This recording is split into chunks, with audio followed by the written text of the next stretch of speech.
வங்கி கடன் பெற முடியாதவர்கள் மற்றும் கடன் சுமை உள்ளவர்களும் இலகுவாக ஒரு காரை வாங்க முடியும் என்றால் நம்ப முடிகிறதா?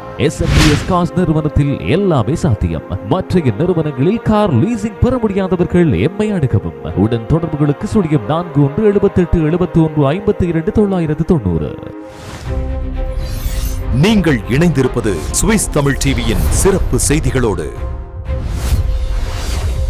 Hi, welcome to Swiss Tamil TV. அன்பான சொந்தங்கள், மற்றும் ஒரு சிறப்பு செய்தி பகுதியில் சந்திக்கிறதுல ரொம்பவே சந்தோஷம். சுவிட்சர்லாந்து இப்போது கொஞ்சம் பாரிய நெருக்கடிக்குள்ள தள்ளப்பட்டிருக்கா.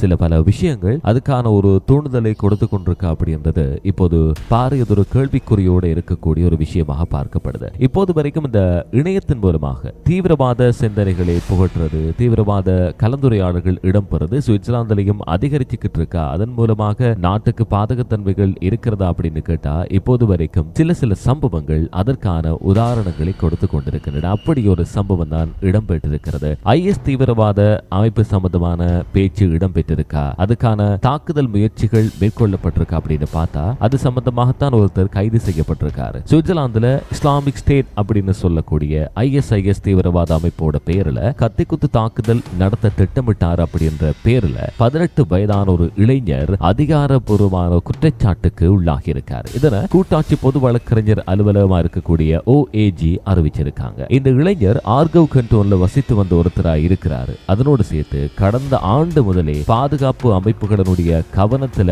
இவர் இருந்துட்டு இருக்கார் அப்படின்றது ரொம்பவே முக்கியமானது. சுவிஸ் குடியுரிமை இவருக்கு இருக்கு. IS தீவிரவாத அமைப்போட பெயர்ல பொதுமக்களை குறிவைச்சு கத்திக்குத்து தாக்குதல் நடத்த போறேன் அப்படின்னு அவர் திட்டவட்டமா விசாரணையில சொல்லி இருக்காரு. பாதுகாப்பு காரணங்களால இதுவரைக்கும் அதிகாரப்பூர்வமா அவருடைய பெயர் அது சம்பந்தமான விவரங்கள் வெளியிடப்படல. இப்பதானா தீவிரவாத தாக்குதல் நடத்துறதுக்கு உங்களுக்கான அனுமதி கிடைச்சது அப்படின்னு கேட்கும்போது அவர் 2025ஆம் ஆண்டிலிருந்து இதுக்கான தூண்டுதல் எண்ணங்கள் எனக்கு இருந்துச்சு அப்படின்னு சொல்லி இருக்காரு. ஆரம்பத்தில் ஒரு திட்டமா தான் இருந்துச்சு, அது தெளிவான வடிவம் அதுக்கப்புறமாக ஒவ்வொரு நாளும் மாறிக்கிட்டே இருந்துச்சு அப்படின்னு சொல்லப்படுச்சு. அதனோடு சேர்த்து பொதுமக்கள்ல யாரையுமே முன் அறிவிப்பு இல்லாம தேர்வு செஞ்சு கத்திக்குத்து தாக்குதல் நடத்துறதுதான் தன்னுடைய திட்டம் அப்படின்னு சொல்லி இருக்காரு. இந்த திட்டத்தை செயற்படுத்துறதுக்காக அவர் இணையத்தை பயன்படுத்தி ஒரு கத்தியை வாங்கி இருக்காரு. தாக்குதல் நடத்துற வழிமுறைகள் சம்பந்தமாக இணையத்துல தேடி பார்த்திருக்காரு. இதுவும் குற்றச்சாட்டுல பதிவாகிருக்கு. அத்தோட அதே எண்ணங்களை கொண்டவங்களோட தொடர்புகளை ஏற்படுத்தி இதை எப்படி நடைமுறைக்கு கொண்டு வரலாம், கத்திக்குத்து தாக்குதல் சம்பந்தமாகவும் பொதுமக்களை எப்படி அச்சுறுத்தலாம் என்பது சம்பந்தமாகவும் பேசி இருக்க அப்படின்னு சொல்லி இருக்காரு. இதோட மாத்திரமில்லை, இத்தகைய தாக்குதலுக்கு மத அடிப்படையில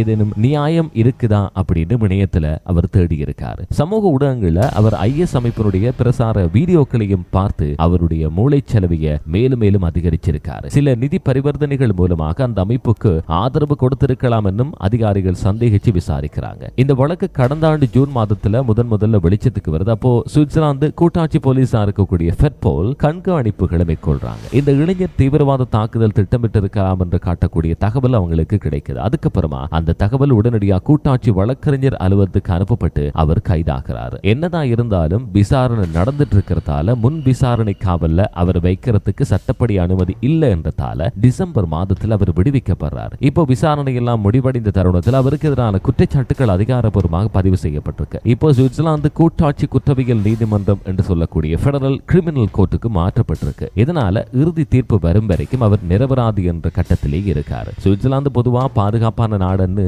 உலகம் பூராகவும் அறியப்படுது. கடந்த சில ஆண்டுகள்ல இப்படியான தீவிரவாத எண்ணங்கள்ல ஈடுபடக்கூடிய சில சம்பவங்கள் அதிகாரிகளை எச்சரிக்கை வச்சிருக்கு. குறிப்பா 2020ஆம் ஆண்டு எடுத்துக்கிட்டால் லவுசான்ல ஒரு சம்பவம் கத்திக்குத்து தாக்குதல் நடக்குது. அதோட அதே ஆண்டிலேயே லுகானோ நகர்லையும் தீவிரவாத நோக்கத்தோட நடந்த தாக்குதல். இப்படியான சம்பவங்கள் நாடு முழுவதும் பாதுகாப்புல இருக்கா இல்லையா என்ற விவாதத்தை ஏற்படுத்தி இருக்கு. அதுக்கப்புறமா சுவிட்சர்லாந்து பாதுகாப்பு அமைப்புகள் இணையத்துல தீவிரவாத சிந்தனைகள் பரவுறத ரொம்பவே கவனமா கண்காணிக்கிறாங்க. யாரெல்லாம் இதற்கு உடந்தையா இருக்கிறாங்க, யாரெல்லாம் இதுக்கான மோட்டிவேட்டர் கொடுக்கறாங்க என்பது சம்பந்தமாக அவங்க தீவிர விசாரணை மேற்கொள்றாங்க. குறிப்பா இளைஞர்கள் இணையத்தின் மூலமா தீவிரவாத கருத்துக்களால பாதிக்கப்படுறது குறித்து அதிகாரிகள் தொடர்ந்து எச்சரிக்கையை விடுத்துக்கிட்டே வந்தாங்க. அந்த பின்னணியில் தான் ஆர்கவ் கண்டோன்ல வெளிச்சத்துக்கு வந்திருக்கிற இந்த புதிய வழக்கம் சுவிட்சர்லாந்தினுடைய பாதுகாப்பு அமைப்புகளினுடைய கவனத்தை ஈர்த்திருக்கு. அதாவது இளைஞர்கள் இணையத்தின் மூலமா தீவிர சிந்தனைகள்ல ஈடுபடுறதை கட்டுப்படுத்துறதுக்கு ஐரோப்பிய நாடுகள் பாரிய சவாலை எதிர்கொண்டு வாராங்கன்றது இந்த சம்பவங்கள் மூலமாக எடுத்து காட்டப்படுது. மீண்டும் ஒரு எபிசோட் மூலமா சந்திக்கலாம். பாய்.